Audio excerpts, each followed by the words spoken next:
Hi, this is Terry White for Coats & Clark. I'm going to show you how to thread paint and quilt this design. This is Spring Sunrise. It's a little zipper pouch.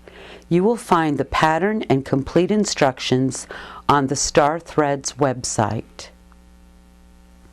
Here are the threads that I'll be using to thread paint this design. These are Star Multicolor 100% cotton long staple Egyptian Giza cotton threads, and you can see the beautiful multicolors, and some of these I've designed myself. Coats makes a special bobbin thread for machine embroidery, and this is the perfect thread to use in the bobbin for thread painting. This is the design and pattern that you'll find on Star Threads website.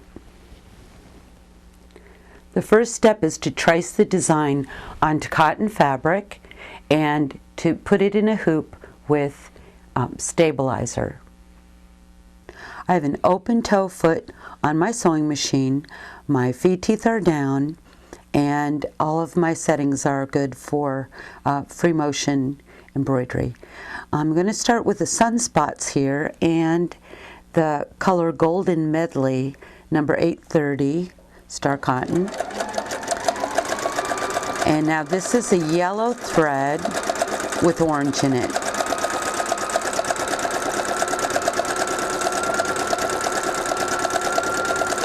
Now, what I wanted you to see was I was traveling. You see that I traveled from one spot to the next. There's going to be yellow in the background in sort of wavy patterns. So that's one way to keep from having to cut threads in between. Now you can see on this first circle that I have not finished it completely, and I haven't gone completely in round and round and round motions. I'm going to go back and forth. Like a C's, several letter C's. So I'll go back and forth in one area. That way I'm going to get a concentration of a color. And I'm not going to fill in completely because I'm going to be going in with another color. I hope you can see that the lines are suggested lines to go by, and that I'm not completely concerned about staying on or in the lines. Now when I'm filling in, I go in with this back and forth motion, okay? And there's no way that I can really stitch a line right next to a line unless I want to stitch like this, and that isn't any fun.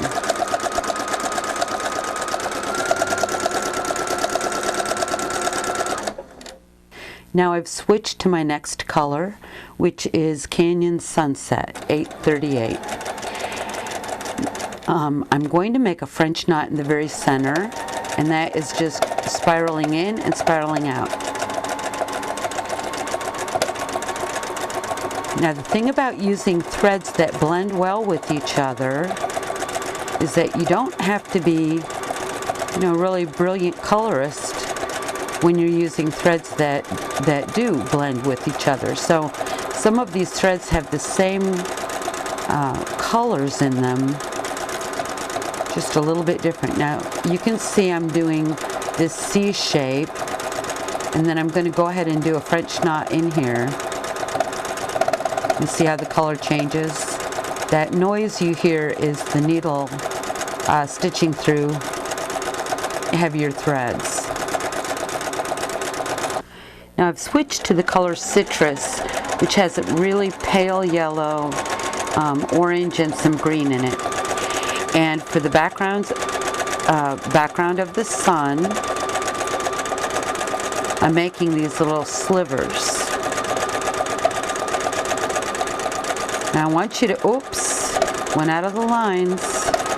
I want you to notice here that I'm not stitching really fast.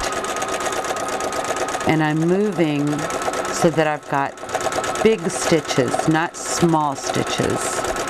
That way you can see the prettiness of the thread. See, these are slivers.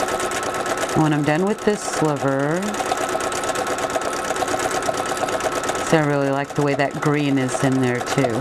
Then I'm going to start going between these circles. Now I can make a half crescent shape, the crescent shape right here, and then in between these circles. And see, that turned out to be orange, and that's okay.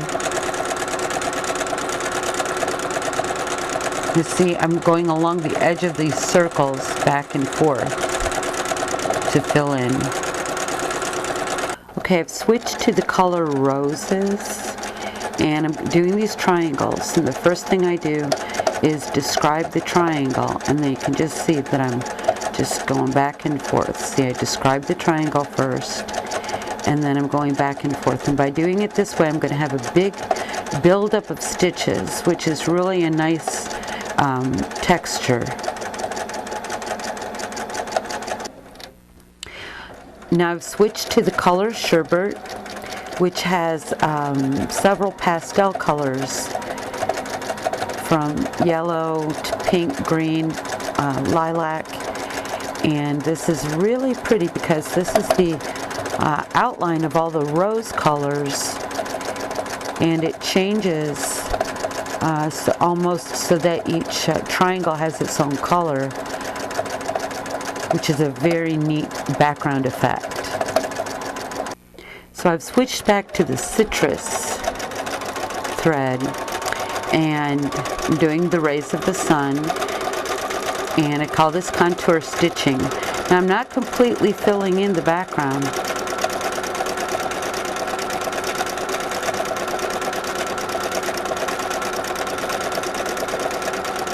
This is where the direction of the stitching is more important than each individual stitch. And now I'm going to make this little scallop, and I'm going to overstitch.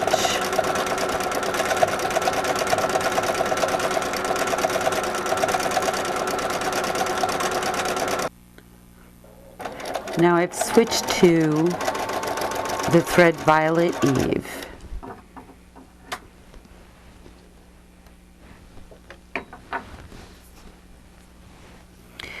And I'm just going to go back and forth on this pretty little squiggly big stitches, little French knot. And then before I do the little circles, I'm going to outline these circles. And most of this is going to be up and down like this. Up and down around the circles. Up and down around the circles like this.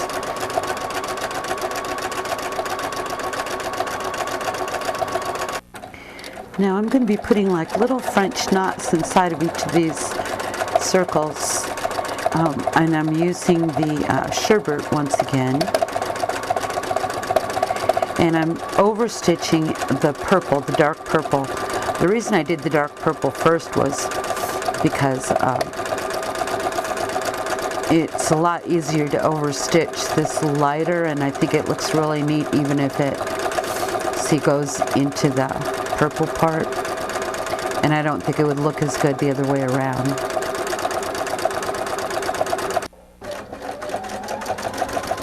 I'm showing you the quilting pattern here. It's just leaves, and it's very random, and I don't draw out the pattern. I just sort of practice ahead of time, and these little shapes will be able to go all the way around your sun shapes. And as you can see, if you need to travel to another spot, this is the way you can do that. I know you'll enjoy thread painting and free motion quilting. This is Terry White for Coats & Clark.